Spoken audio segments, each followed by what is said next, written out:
안녕하세요, 여러분. 오늘도 믿기 힘든 실화를 가지고 찾아뵙니다. 구독하지 않으신 분들은 지금 바로 구독 버튼과 좋아요, 알림 설정까지 꼭 눌러주세요.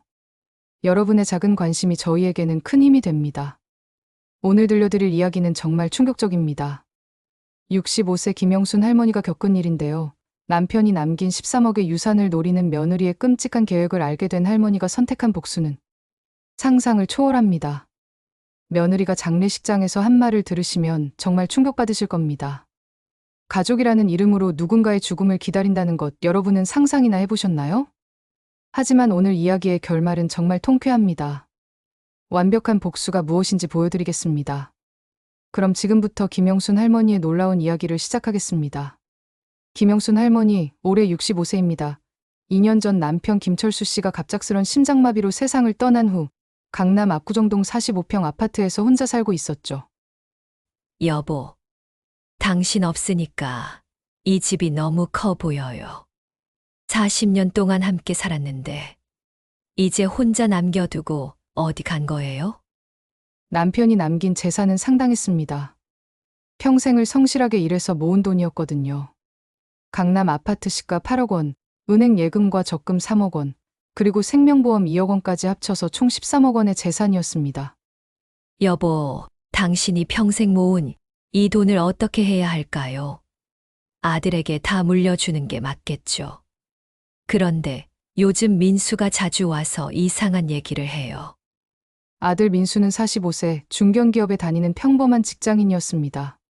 15년 전에 결혼해서 지수라는 며느리와 중학교 3학년인 딸 예린이와 함께 전셋집에서 살고 있었죠. 어느 일요일 오후 아들 가족이 할머니를 찾아왔습니다. 어머니, 혼자 계시니까 심심하시죠? 저희가 자주 와서 안부 확인할게요. 몸은 괜찮으세요? 고마워, 지수야. 내가 이렇게 챙겨주니까 정말 든든하다. 그런데 어머니, 혹시 건강검진은 언제 받으셨어요? 65세 넘으시면 매년 받으셔야 해요. 건강검진 작년에 받았는데. 왜?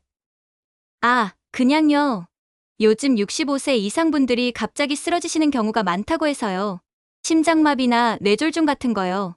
할머니는 며느리가 왜 자꾸 무서운 얘기를 하는지 이상했습니다. 엄마, 저희도 이제 애가 크니까 더 큰 집으로 이사를 생각하고 있어요. 할머니 그래. 좋은 일이네. 그런데 돈은 있니? 그게 전세금도 많이 들고 요즘 집값이 너무 올라서 그래서 그런데 혹시 어머니께서 조금 도움을 주실 수 있으실까요? 얼마나 필요한데? 한 3억 정도면 될 것 같아요. 3억? 큰 돈이네. 강남에서 괜찮은 곳으로 가려면 그 정도는 있어야 해서요. 물론 나중에 갚아드릴게요. 그때 며느리가 갑자기 이상한 질문을 했습니다. 그리고 어머니, 혹시 유언장 같은 건 써놓으셨어요? 유언장. 왜 갑자기 그런 말을? 아, 그냥요. 요즘은 미리 준비해놓는 게 좋다고 해서요. 세금 문제도 있고 나중에 복잡해질 수도 있으니까요. 아직 그런 건 생각해 본 적 없는데. 그래도 한번 생각해보세요. 어머니 같은 분은 재산이 많으시니까 상속세도 만만치 않을 거예요. 할머니는 며느리의 말에 뭔가 석연치 않은 기분을 느꼈습니다. 아직 건강한데 왜 벌써 유언장 얘기를 하는 걸까요? 할머니, 이 집 정말 크다.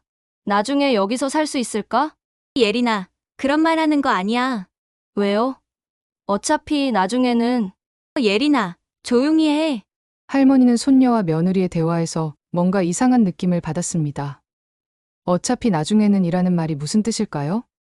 그날 저녁 아들 가족이 돌아간 후 할머니는 혼자 생각에 잠겼습니다. 지수가 왜 자꾸 유언장 얘기를 하는 거지? 그리고 예린이가 한 말도 이상하고. 뭔가 불안해. 할머니는 아직 모르고 있었습니다. 이것이 며느리가 짜놓은 거대한 계획의 시작이라는 것을. 그날 이후로 며느리의 행동이 조금씩 달라지기 시작했습니다. 며느리는 할머니를 자주 찾아왔지만 그 관심이 점점 이상한 방향으로 흘러가고 있었어요. 어머니, 건강검진 예약 잡았어요. 내일 오전에 가세요. 그래, 고마워. 그런데 갑자기 왜? 그냥 한번 확인해 보세요. 65세 넘으면 갑자기 어디 아플 수도 있잖아요. 특히 심장이나 뇌 쪽은 전조 증상 없이 갑자기 오거든요. 왜 자꾸 무서운 소리를 해? 무서운 게 아니라 예방 차원에서요. 제 친구 어머니도 65세에 갑자기 심장마비로 돌아가셨거든요. 할머니는 며느리가 자꾸 죽음과 관련된 얘기를 하는 게 기분이 나빴습니다. 할머니는 며느리가 권하는 대로 건강검진을 받았습니다. 다행히 결과는 양호했어요. 의사는 나이에 비해 매우 건강하다고 했죠. 다행히 큰 병은 없네요. 그런데 어머니, 생명보험은 얼마나 드셨어요? 생명보험. 그건 왜 갑자기? 아, 그냥 궁금해서요. 혹시 보험금이 얼마 정도 되는지? 2억 정도 될 거야. 아, 2억이요? 그럼 아파트랑 예금까지 합치면 꽤 되시겠네요. 왜? 그게 왜 중요해? 아니에요. 그냥 혹시 모르니까 알아두면 좋을 것 같아서요. 며칠 후 할머니는 우연히 며느리가 전화 통화하는 걸 들었습니다. 응. 시어머니가 건강검진 받았는데 아무 이상 없대. 그럼 다행이네. 다행이긴 솔직히 좀 아쉽기도 하고. 뭐가 아쉬워? 아니야. 그런 뜻이 아니라 그냥 언제까지 이렇게 살아야 하나 싶어서. 우리도 집 사야 하는데 전세금만으로는 한계가 있잖아. 할머니는 이 대화를 듣고 등골이 오싹해졌습니다. 솔직히 말해서 시어머니가 돌아가시면 그 돈으로 강남에 정말 좋은 집 살 수 있을 텐데. 그런 말 하면 안 된다고? 알아. 하지만 현실이 그렇잖아. 지수야, 너 정말 무서운 소리 한다. 무서운 게 아니라 현실적인 거야. 우리도 살아야 하는데 언제까지 전세로만 살 수는 없잖아. 할머니는 이 대화를 듣고 충격을 받았습니다. 며느리가 자신의 죽음을 기다리고 있었던 거죠. 그날 저녁 아들이 찾아왔을 때 할머니는 조심스럽게 물어봤습니다. 민수야, 너희 집 사는 일은 어떻게 되어 가니? 아, 그게 아직 구체적으로 정하지는 못했어요. 워낙 비싸니까. 그래. 그럼 엄마가 도와줄까? 정말요? 얼마나 도와주실 수 있어요? 내가 필요한 만큼. 와, 정말 감사해요. 그럼 혹시 5억 정도도 가능할까요? 5억. 처음에는 3억이라고 했는데. 아, 그게 집값이 계속 오르고 있어서요. 좀 더 좋은 곳으로 알아보다 보니까. 할머니는 아들의 말에 뭔가 불안감을 느꼈습니다. 돈에 대한 욕심이 점점 커지는 것 같았거든요. 그런데 엄마, 혹시 언제까지 사실 거라고 생각하세요? 갑자기 그런 말은 왜? 아, 그냥 엄마가 건강하시니까 오래오래 사실 거라고 생각해서요. 당연히 오래 살아야지. 네, 물론이죠. 그런데 혹시 나중에 몸이 안 좋아지시면 어떻게 하실 생각이세요? 몸이 안 좋아진다고. 왜 그런 말을 해? 아니에요. 그냥 만약의 경우를 대비해서요. 할머니는 아들마저 이상한 얘기를 하는 게 불안했습니다. 가족들이 왜 자꾸 자신의 죽음이나 병에 대한 얘기를 하는 걸까요? 진짜 충격은 그 다음 주 일요일에 찾아왔습니다. 아들 가족이 할머니 집에 놀러 온다고 했는데 할머니는 미리 청소를 하고 있었어요. 그런데 평소보다 일찍 도착한 아들 가족이 현관에서 나누는 대화를 우연히 듣게 된 거죠. 엄마, 할머니 집 진짜 넓다. 45평이라며? 우리 집보다 몇 배는 큰 것 같아. 그러게. 강남에서 이런 집 사려면 돈이 얼마나 들겠어. 나중에 여기서 살 수 있을까? 내 방도 넓게 쓸 수 있고, 친구들 불러서 파티도 할 수 있겠다. 당연하지. 어차피 나중에는 다 우리 거야. 할머니는 손에 들고 있던 걸레를 떨어뜨릴 뻔했습니다. 지수야, 목소리 좀 낮춰. 엄마 들으면 어떡해. 뭐가 문제야? 사실이잖아. 어머니 돌아가시면 이 아파트랑 돈 다 우리한테 오는 거 맞잖아. 법적으로도 그렇고. 할머니는 언제 돌아가실까? 너무 오래 걸리면 싫은데. 할머니는 이 말을 듣고 다리에 힘이 빠져 벽에 기댔습니다. 중학생인 손녀가 자신의 죽음에 대해 그렇게 쉽게 말하다니. 글쎄, 통계상으로는 여자 평균 수명이 85세 정도래. 지금 어머니가 65세니까 한 20년 정도? 20년이나? 그럼 너무 오래 기다려야 하는데. 그러게 말이야. 우리가 집 살 때까지는 너무 오래 걸려. 솔직히 우리도 집 사야 하는데 언제까지 전세로만 살 수는 없잖아. 그럼 할머니한테 미리 돈 달라고 하면 안 돼. 어차피 나중에 우리 거 될 돈인데. 그것도 한계가 있어. 너무 많이 달라고 하면 의심할 수도 있고. 그리고 할머니가 나중에 마음 바뀌어서 다른데 기부한다고 하면 어떻게 해? 설마 그러시겠어? 엄마가 우리를 사랑하시는데 사랑. 그게 진짜 사랑일까? 아니면 그냥 외로워서 우리한테 의존하는 거 아닐까? 솔직히 시어머니가 우리한테 해준 게 뭐가 있어? 할머니는 며느리의 말에 가슴이 찢어지는 기분이었습니다. 그리고 솔직히 말해서 어머니가 혼자 사시는 것도 안전하지 않잖아. 나이가 나이인데 갑자기 쓰러지시거나 계단에서 넘어지시거나. 무슨 소리야? 그런 일 생기면 안 되지. 아니, 그런 뜻이 아니라 현실적으로 65세면 갑자기 어디 아플 수도 있고 사고가 날 수도 있잖아. 그럴 때를 대비해서 미리 준비해 놓는 게 좋지 않을까? 무슨 준비요? 유언장이나 상속 관련 서류들 말이야. 그리고 만약에 할머니가 아프시면 우리가 돌봐드려야 하는데 현실적으로 가능할까? 당연히 돌봐드려야지. 그래? 너는 회사 다니고 나는 예린이 봐야 하고 차라리 좋은 요양원 알아보는 게 나을 것 같은데. 할머니는 며느리가 자신을 요양원에 보낼 계획까지 세우고 있다는 걸 듣고 경악했습니다. 요양원? 그건 좀 뭐가 좀? 요즘 요양원 시설 좋잖아. 그리고 어머니 혼자 계시는 것보다 안전하고 우리도 편하고. 그럼 할머니 집은 바로 우리가 쓸 수 있는 거네요? 그렇지. 이 집 팔아서 더 좋은 곳으로 이사 가거나 아니면 여기서 살거나 선택권이 우리한테 있는 거야. 그런데 엄마 보험금은 얼마나 돼? 2억이래. 아파트가 8억, 예금이 3억이니까 총 13억 정도? 13억이면 강남에서 정말 좋은 집 살 수 있겠다. 그러게. 그리고 예린이 대학 갈 때도 걱정 없고. 아, 그리고 우리 차도 바꿔야지. BMW나 벤츠로. 와, 정말요? 그럼 친구들한테 자랑할 수 있겠네요. 당연하지. 13억이면 우리가 평생 써도 남을 거야. 할머니는 이 모든 대화를 듣고 있을 수가 없었습니다. 조용히 방으로 들어가서 문을 닫고 눈물을 흘렸어요. 여보, 우리 아들이 이런 애였나요? 내가 어떻게 키웠길래 이렇게 됐을까요? 며느리는 그렇다 쳐도 우리 손녀까지지. 그때 거실에서 아들 가족의 대화가 계속 들려왔습니다. 그나저나 어머니가 언제까지 사실지 모르겠네. 건강검진에서 아무 이상 없다고 했잖아. 그래도 65세인데 65세면 아직 20년은 더 사실 수도 있어. 우리가 언제까지 기다려야 하는 거야? 20년은 너무 오래 걸려요. 그때까지 어떻게 기다려요? 그러니까 뭔가 방법이 있으면 좋을 텐데. 무슨 방법? 아니야. 아무것도 아니야. 그냥 자연스럽게 빨리 가셨으면 좋겠다는 거야. 할머니는 이 대화를 듣고 온몸이 떨렸습니다.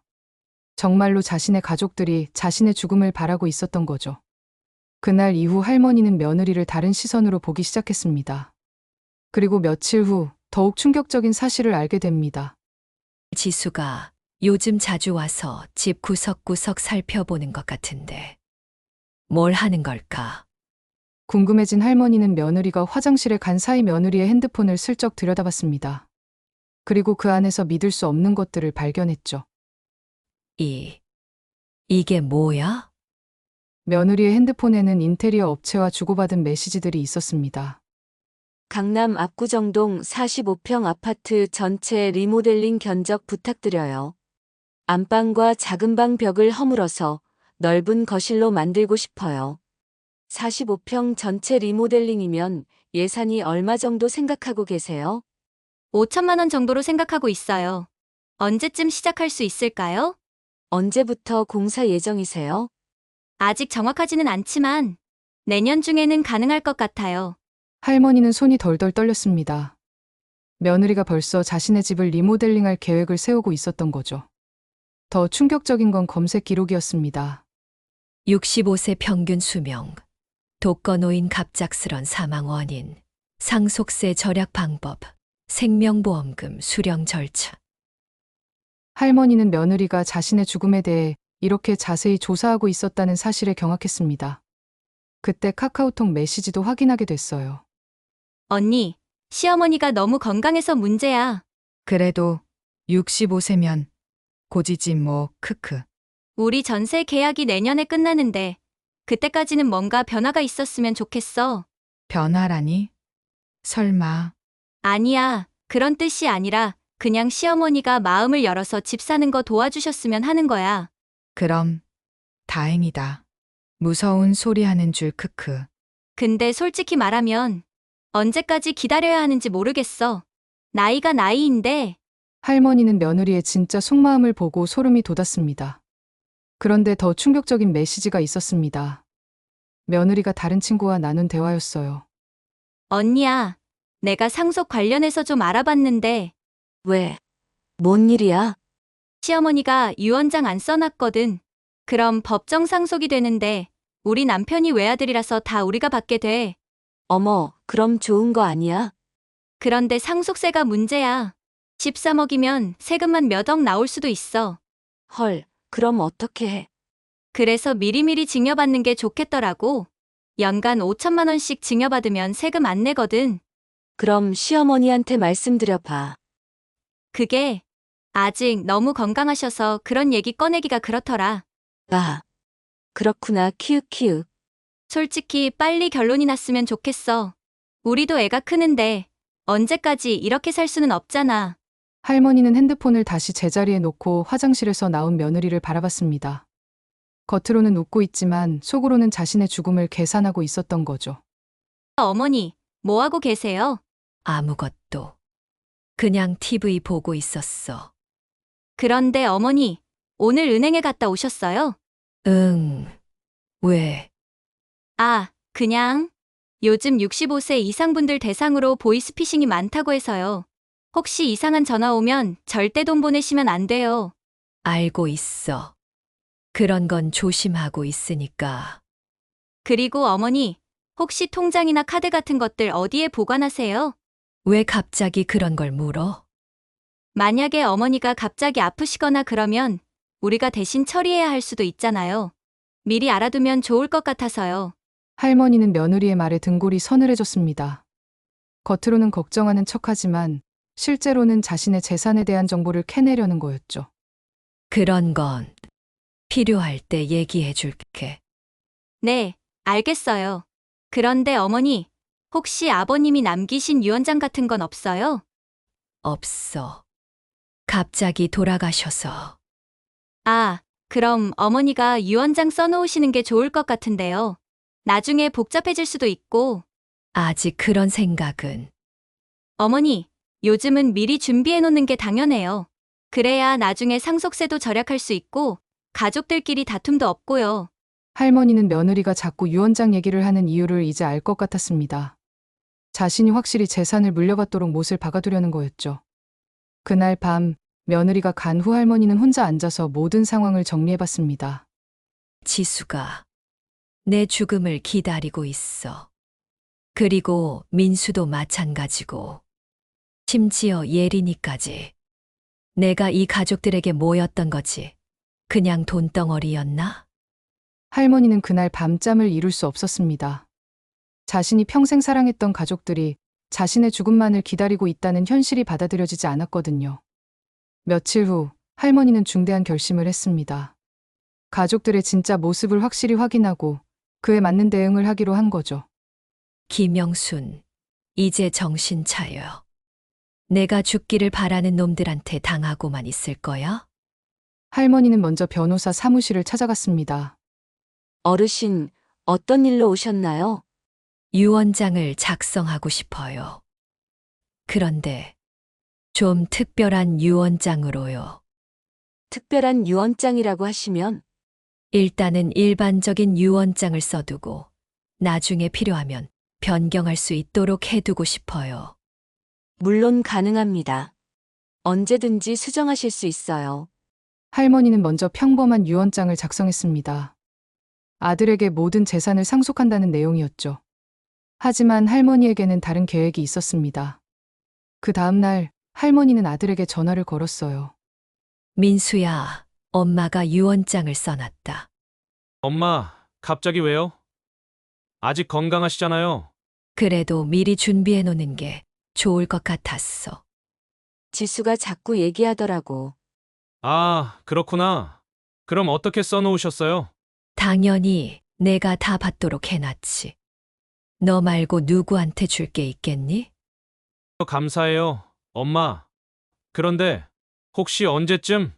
언제쯤 뭐. 아니에요. 엄마 오래오래 건강하게 사세요. 하지만 할머니는 아들의 진짜 속마음을 이미 알고 있었습니다. 그날 저녁 아들 가족이 모두 할머니 집에 왔어요. 유언장 소식을 들은 것 같았습니다. 어머니, 유언장 써놓으셨다면서요? 정말 현명한 판단이에요. 그래. 내가 자꾸 얘기해서 써봤어. 그런데 혹시 어떤 내용으로 써놓으셨는지 알 수 있을까요? 민수한테 다 주도록 해놨어. 당연한 거 아니야? 정말 감사해요. 그런데 혹시 다른 조건 같은 건 없죠? 다른 조건? 그냥 혹시 제가 민수를 잘 보살펴야 한다거나 예린이를 잘 키워야 한다거나 그런 조건 말이에요. 그런 건 안 써놨어. 그냥 단순하게 민수한테 다 상속한다고만 해놨지. 그럼 다행이에요. 너무 복잡하면 나중에 문제가 될 수도 있거든요. 할머니는 며느리가 조건 없이 재산을 받고 싶어 한다는 걸 확인했습니다. 할머니, 그럼 이제 우리가 이 집 주인이 되는 거예요? 예린아, 그런 말 하면 안 된다고 했잖아. 왜요? 할머니가 직접 아빠한테 다 준다고 했는데. 그래, 맞아. 나중에는 너희 거가 되는 거지. 엄마, 그런 얘기는 하지 맙시다. 엄마가 오래오래 건강하게 사시는 게 제일 중요해요. 고마워, 민수야. 그런데 만약에 엄마가 아프면 어떻게 할 거야? 당연히 돌봐드려야죠. 하지만 현실적으로는 전문적인 케어가 필요할 수도 있잖아요. 전문적인 케어. 요양원 같은 곳 말이에요. 요즘 시설도 좋고 간병인들도 전문적이고. 너희들은 나를 요양원에 보내고 싶구나. 그런 게 아니라 어머니를 위해서도 그게 더 좋을 수도 있잖아요. 나를 위해서 정말로? 네, 물론이죠. 전문적인 관리를 받으시는 게. 거짓말쟁이들. 나를 요양원에 보내고 빨리 집을 차지하고 싶은 거지. 그날 밤 가족들이 간 후 할머니는 본격적인 계획을 세우기 시작했습니다. 너희들이 내 죽음을 그렇게 기다린다면 한번 죽어볼까? 하지만 진짜가 아니라 가짜로 말이야. 할머니는 인터넷을 검색하기 시작했습니다. 갑작스런 사망, 심장마비 증상, 장례식 절차 등을 찾아봤어요. 그래. 심장마비가 가장 자연스럽겠네. 갑자기 쓰러지는 거니까 의심받지도 않을 거고. 하지만 할머니의 진짜 목적은 죽는 게 아니었습니다. 가족들이 자신이 죽었다고 생각하게 만들어서 그들의 진짜 모습을 완전히 폭로하는 것이었죠. 좋아. 그럼 이제 준비를 시작해볼까? 우리 사랑하는 가족들에게 평생 잊지 못할 선물을 줘야지. 할머니는 그날부터 치밀한 계획을 세우기 시작했습니다. 가짜 죽음을 연출하기 위한 완벽한 시나리오를 말이죠. 할머니는 다음 날부터 본격적인 준비에 들어갔습니다. 먼저 믿을 만한 의사 친구를 찾아갔어요. 박 선생, 나 좀 도와줄 수 있어? 영순아, 무슨 일이야? 좀 특별한 부탁이 있어. 가짜 진단서 하나 써줄 수 있어? 가짜 진단서. 그게 무슨 소리야? 할머니는 의사 친구에게 자신의 상황을 모두 설명했습니다. 가족들이 자신의 죽음을 기다리고 있다는 것, 그리고 그들의 진짜 모습을 폭로하고 싶다는 계획을 말이죠. 정말이야? 며느리가 그런 말을 했다고? 내가 직접 들었어. 그리고 핸드폰도 받고. 심지어 손녀까지 내가 언제 죽을지 궁금해 하더라고. 세상에. 그럼 정말 복수를 하고 싶구나. 복수라기보다는 진실을 알리고 싶어. 이 사람들이 얼마나 끔찍한지 모든 사람에게 보여주고 싶다고. 그럼 어떤 진단서가 필요해? 심장에 문제가 있다는 거. 갑작스런 심장마비로 사망할 가능성이 있다는 내용으로. 영순아, 이거 위험한 일이야. 가짜 진단서 쓰는 것도 문제고. 박 선생, 우리 40년 친구잖아. 이거 아니면 내가 평생 억울하게 살아야 해. 결국 의사 친구는 할머니의 부탁을 들어줬습니다. 심장에 이상이 있고 언제든지 급성 심장마비가 올 수 있다는 진단서를 써준 거죠. 그런데 영순아, 정말로 가짜 죽음까지 연출할 거야? 응. 그래야 걔들의 진짜 모습을 볼 수 있어. 어떻게 할 건데? 우선 집에서 쓰러진 척하고 병원에 실려가서 사망 진단을 받는 거야. 물론 가짜오. 그럼 나도 도와줘야겠네? 고마워. 박 선생. 진짜 고마워. 할머니는 의사 친구와 함께 구체적인 계획을 세웠습니다. 며칠 후 할머니는 아들에게 전화를 걸었어요. 민수야. 엄마가 요즘 가슴이 좀 아파. 엄마, 어디가 아프세요? 가슴 왼쪽이 뭔가 답답하고 아파. 그리고 숨도 좀 가빠지고. 그럼 병원에 가보세요. 그럴까? 그런데 혼자 가기가 좀 무서워. 아, 그럼 제가 모셔다 드릴게요. 다음 날 아들과 며느리가 함께 할머니를 병원에 데려갔습니다. 그리고 할머니는 미리 준비한 의사 친구에게 진료를 받았죠. 어르신, 심장에 문제가 있네요. 어떤 문제요? 관상동맥의 협착이 심각합니다. 언제든지 급성 심장마비가 올 수 있는 상태예요. 그럼 위험한 건가요? 네, 매우 위험합니다. 평소에 스트레스를 받지 않도록 하고 무리하지 마세요. 그리고 이 약을 꼭 드시고요. 의사는 할머니에게 가짜 심장약을 처방해줬습니다. 실제로는 비타민이었지만요. 집으로 돌아오는 차 안에서 며느리와 아들의 대화가 시작됐습니다. 여보, 의사가 뭐라고 했어? 심장에 문제가 있대. 언제든지 심장마비가 올 수 있다고. 그럼 얼마나 위험한 거야? 글쎄, 의사가 심각하다고 하더라. 그럼 이제 정말 얼마 안 남았을 수도 있겠네. 역시 기뻐하고 있네. 집에 도착한 후 며느리는 바로 핸드폰을 꺼내서 친구에게 메시지를 보냈습니다.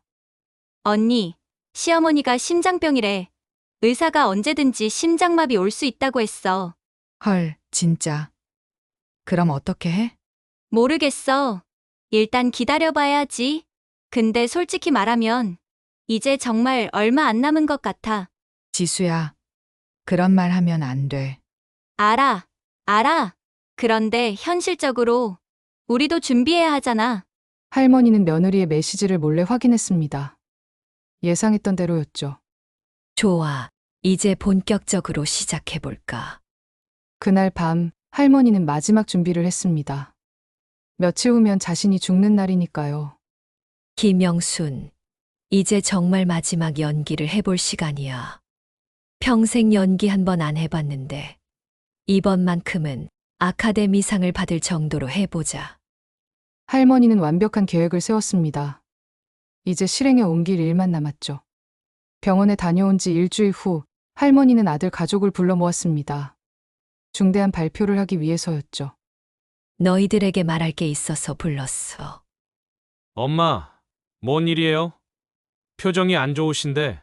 병원에서 정밀 검사를 더 받았거든. 정밀 검사요? 언제요? 어제. 혼자 갔다 왔어. 너희들 걱정시키기 싫어서. 그래서 결과가 어떻게 나왔어요? 의사가 6개월이라고 하더라. 6개월이요? 뭐가 6개월이에요? 내가 6개월 정도밖에 못 산대. 순간 방안이 조용해졌습니다. 아들은 놀란 것 같았지만 며느리의 눈에는 묘한 빛이 스쳐갔어요. 엄마, 그게 확실한 거예요? 의사가 그러더라. 심장이 너무 안 좋아서. 언제든지 갑자기 멈출 수 있다고. 어머니, 그럼 정말? 응. 이제 정말 얼마 안 남았나 봐. 할머니가 정말 죽는다는 거예요? 예린아. 할머니도 영원히 살 수는 없잖아. 할머니는 가족들의 표정을 하나하나 살펴봤습니다. 아들은 확실히 충격받은 것 같았지만 며느리는 다른 생각을 하고 있는 것 같았어요. 엄마, 다른 병원에서도 검사 받아보세요. 혹시 오진일 수도 있잖아요. 이미 2군데서 받아봤어. 결과는 똑같더라. 그럼, 어머니, 이제 어떻게 하실 계획이세요? 어떻게 하길. 남은 시간 동안 편안히 지내려고. 혹시 병원에 입원하시거나 그런 건 생각 안 하세요? 집에서 조용히 지내고 싶어. 병원은 너무 답답하더라. 아, 그렇군요. 그럼 저희가 자주 와서 돌봐드릴게요. 그날 저녁 아들 가족이 돌아간 후 할머니는 며느리가 보낸 메시지를 확인했습니다. 언니야, 큰일 났어. 시어머니가 시한부래. 6개월밖에 못 산다고 해. 헐, 진짜. 갑자기? 응. 심장이 너무 안 좋아서 언제든지 갑자기 멈출 수 있다고 해. 그럼 어떻게 해? 너무 갑작스럽네. 솔직히, 놀랐지만 한편으로는 이제 끝이 보이는 것 같아. 지수야, 그런 말 하면 안 돼. 알아. 그런데 현실적으로 생각해봐. 6개월이면 금방이잖아. 우리도 이제 준비해야 하고, 무슨 준비? 집 알아보는 거, 상속 준비하는 거, 할 일이 많아. 할머니는 며느리의 메시지를 보고 냉소적으로 웃었습니다. 역시 슬퍼하는 게 아니라 준비하고 있네.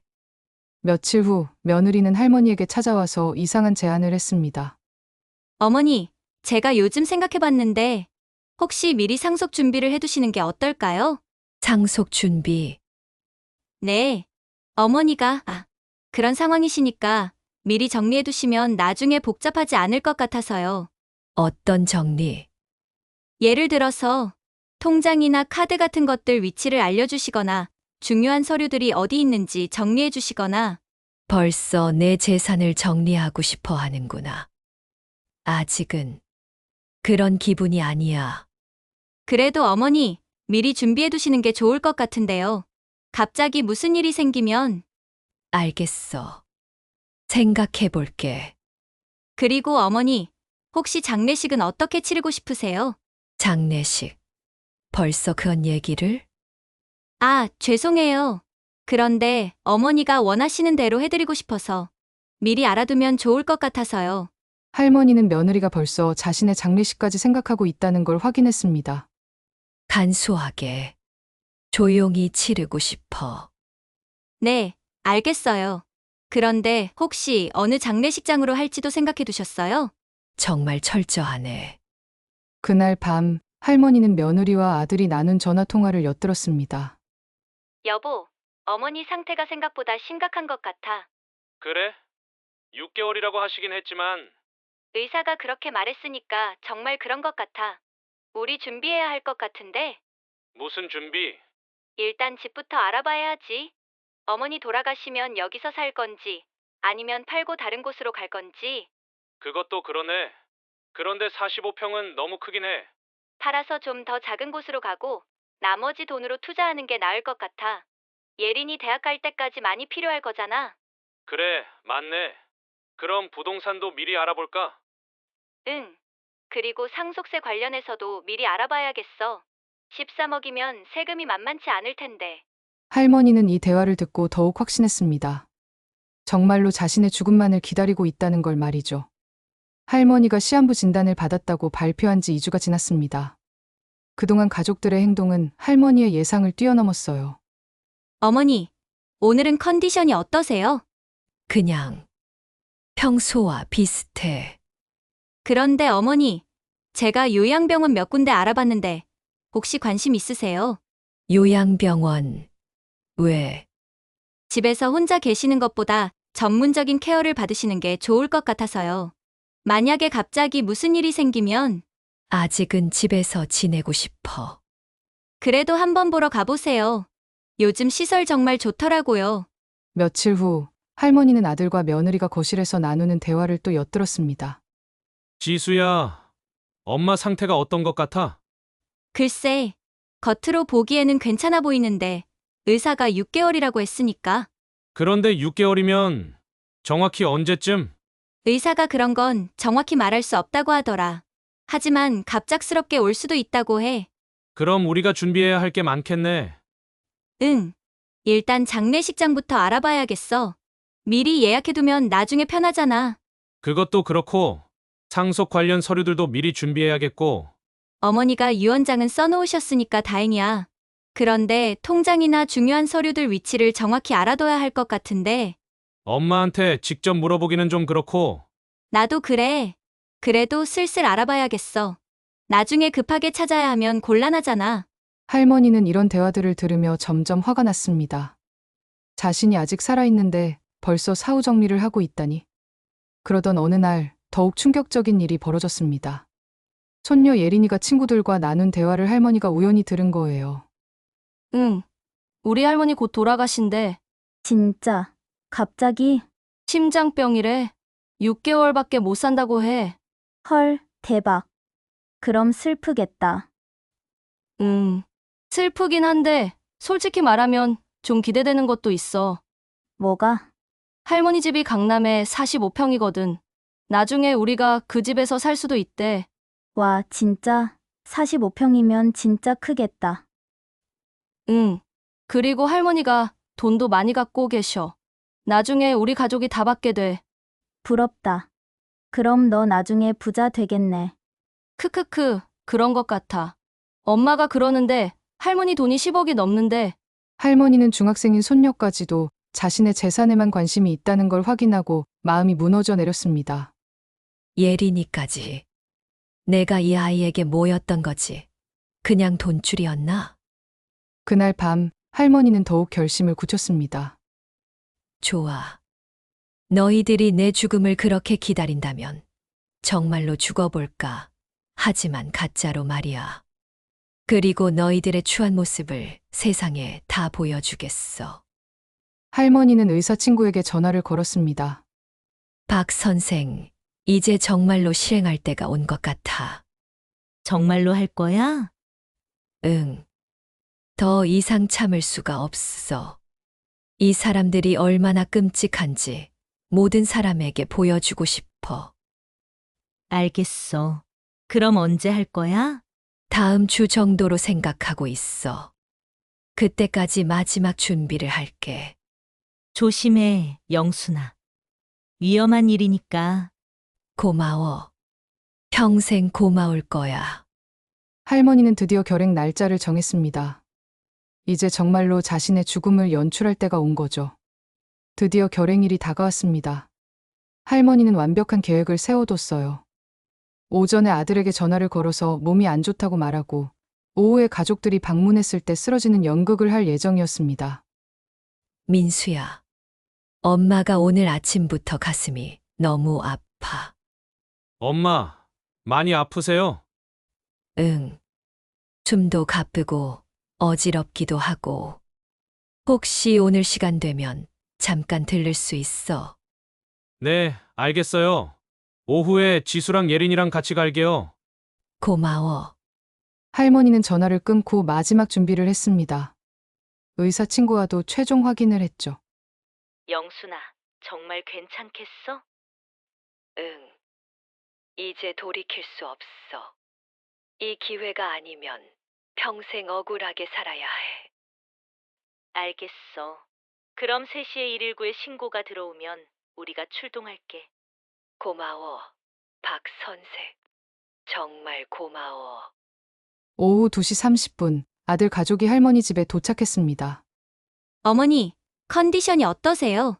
아까보다는 조금 나은 것 같아. 그래도 병원에 가보는 게 좋을 것 같은데요. 괜찮아. 조금만 더 쉬면 될 것 같아. 가족들과 평범하게 대화하던 할머니는 갑자기 가슴을 움켜쥐며 고통스러워하기 시작했습니다. 아, 아파. 가슴이, 엄마, 어떻게 된 거예요? 숨이 안 쉬어져. 어머니, 괜찮으세요?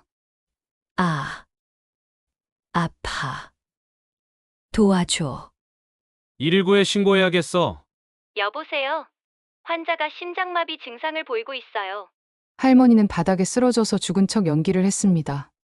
평생 연기 한 번 안 해본 할머니였지만 이번만큼은 정말 완벽했어요. 할머니. 엄마, 정신 차리세요. 네, 주소는 강남구 압구정동. 네, 빨리 와주세요.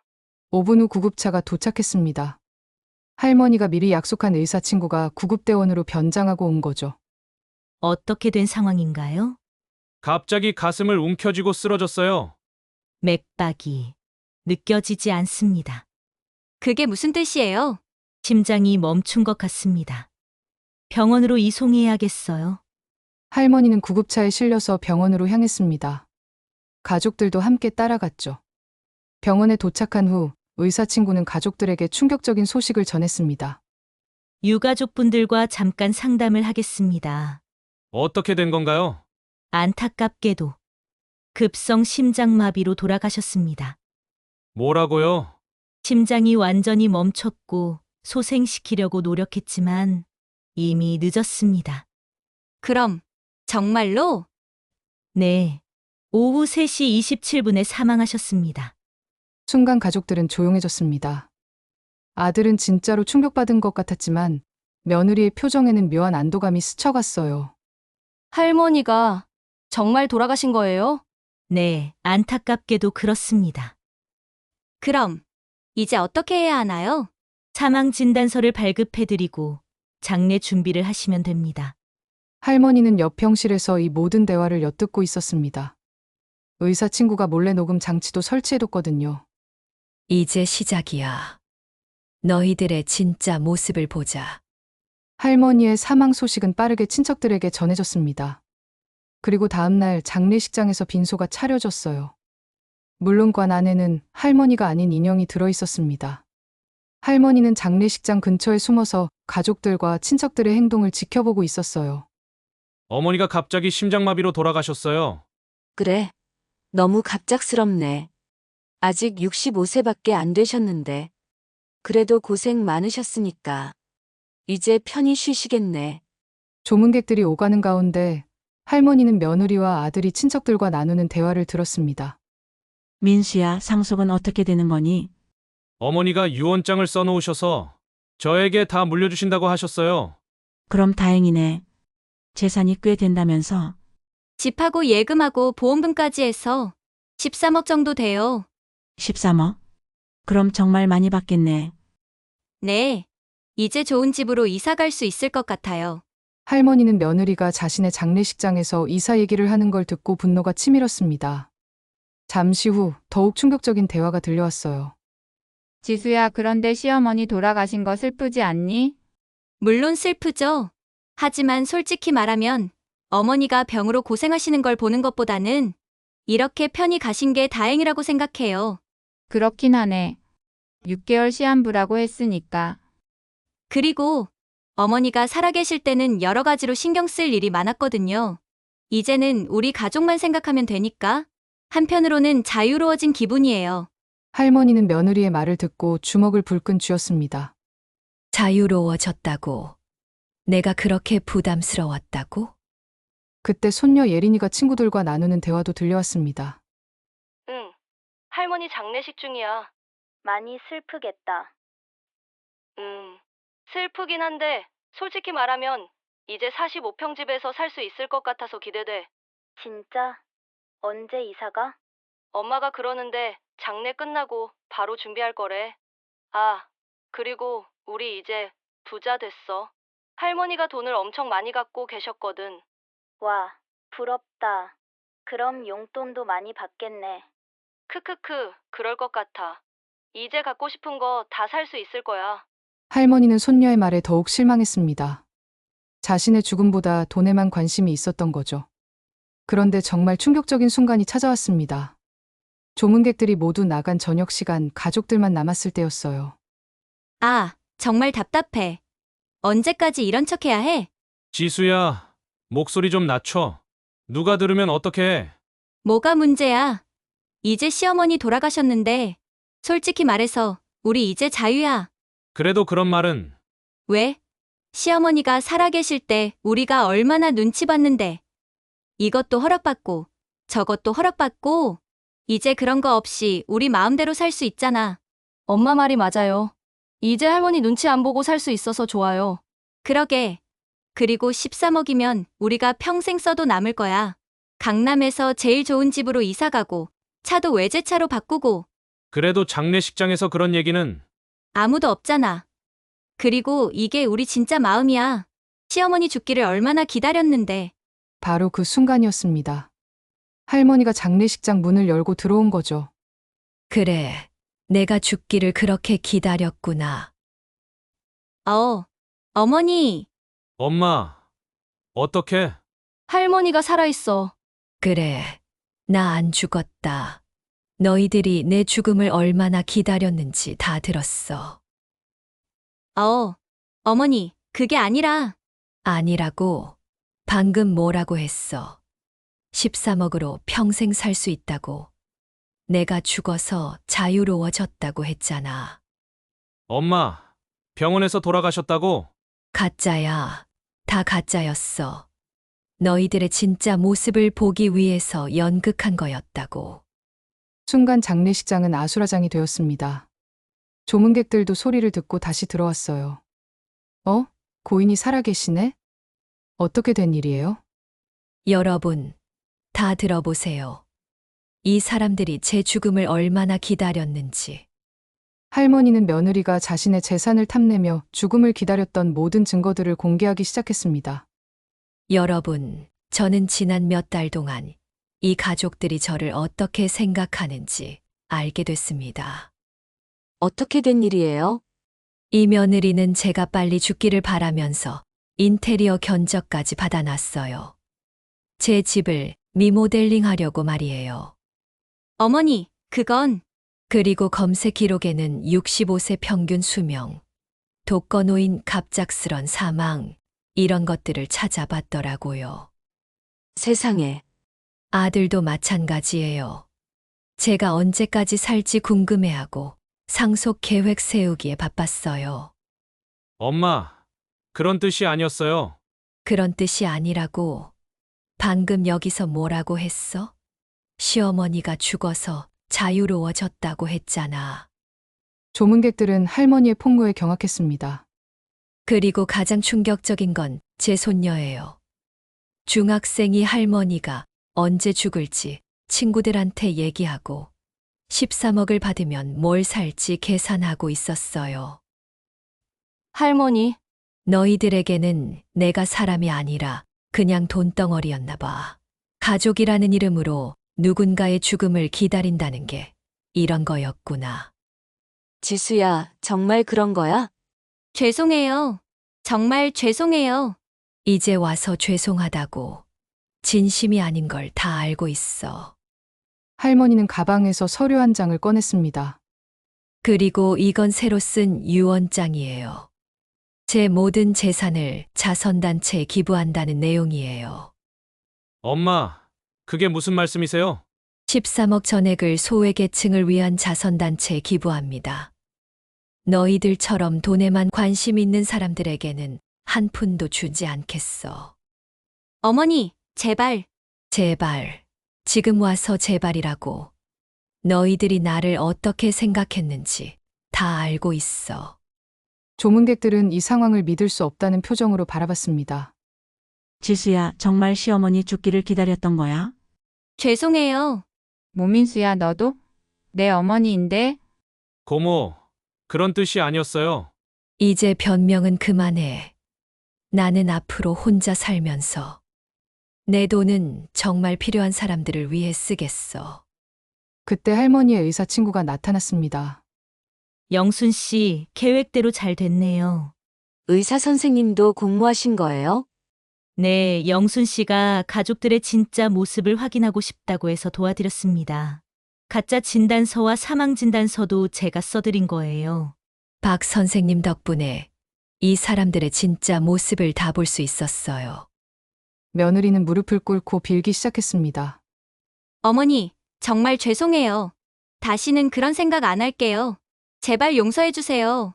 용서, 몇 달 동안 내 죽음을 기다리면서 재산 계산하고 인테리어 견적받고 장례식장까지 알아본 사람을 어떻게 용서해? 엄마, 저희가 잘못했어요. 다시 한번 기회를 주세요. 기회. 너희들은 이미 충분한 기회가 있었어. 그런데 선택한 게 내 죽음을 기다리는 거였잖아. 할머니, 제가 잘못했어요. 예린아, 내가 제일 실망스러워. 할머니가 언제 죽을지 친구들한테 얘기하고 돈 받으면 뭘 살지 계획 세우는 중학생이 어디 있어. 조문객들은 이 가족의 행동에 혀를 찼습니다. 정말 상식적으로 이해가 안 되네요. 가족이 그럴 수가 있나요? 여러분, 이게 제가 겪은 일이에요. 가족이라는 이름으로 이런 일을 당했어요. 할머니는 다시 가방에서 서류를 꺼냈습니다. 그리고 이건 새 주소지야. 나는 이제 이 집을 나가서 다른 곳에서 살겠어. 엄마, 어디로 가실 거예요? 그건 너희들이 알 필요 없어. 다시는 연락하지 마. 어머니, 정말 마지막으로 한 번만. 안 돼. 나는 더 이상 너희들과 가족이 아니야. 할머니는 조문객들을 향해 마지막으로 말했습니다. 여러분, 오늘 보신 일을 잊지 마세요. 가족이라고 해서 다 믿으면 안 돼요. 때로는 가장 가까운 사람이 가장 무서운 적이 될 수 있어요. 고개를 끄덕이며 정말 그렇네요. 그리고 돈 때문에 가족을 잃는 일이 없었으면 좋겠어요. 돈보다 소중한 건 사람이에요. 할머니는 마지막으로 가족들을 쳐다봤습니다. 민수야, 지수야, 예린아. 너희들이 원하던 대로 이제 나는 너희들에게 죽은 사람이야. 앞으로 다시는 만날 일 없을 거야. 엄마, 울지 마. 진심이 아닌 걸 다 알고 있어. 그렇게 할머니는 장례식장을 나섰습니다. 뒤에서는 가족들의 울음소리와 조문객들의 수근거리는 소리가 들렸지만 할머니는 돌아보지 않았어요. 3개월 후 할머니는 조용한 시골 마을에서 새로운 삶을 시작했습니다. 그리고 약속대로 13억 원 전액을 어려운 이웃들을 위해 기부했어요. 여보, 당신이 평생 모은 돈을 정말 필요한 사람들에게 줬어요. 이게 맞는 일이죠. 그 돈으로 지어진 복지관에는 김철수 기념관이라는 현판이 걸렸습니다. 할머니는 그 현판을 보며 남편을 그리워했어요. 한편 아들 가족은 전셋집에서 여전히 살고 있습니다. 그들이 그토록 기다리던 13억은 영원히 그들의 손에 닿을 수 없게 되었죠. 여러분, 이 이야기를 들으시고 어떤 생각이 드시나요? 가족이라는 이름으로 누군가의 죽음을 기다린다는 것, 돈 때문에 혈육을 배신한다는 것이 얼마나 끔찍한 일인지 아셨을 겁니다. 김영순 할머니의 복수는 완벽했습니다. 하지만 그 복수보다 더 의미 있는 것은 그 돈이 정말 필요한 사람들에게 도움이 되었다는 것이죠. 돈보다 소중한 것은 사람입니다. 특히 가족의 소중함을 잊지 마세요. 오늘 이야기가 여러분에게 깊은 생각거리를 제공했기를 바랍니다. 구독과 좋아요, 알림 설정 잊지 마시고 다음에도 더 흥미진진한 이야기로 찾아뵙겠습니다. 감사합니다.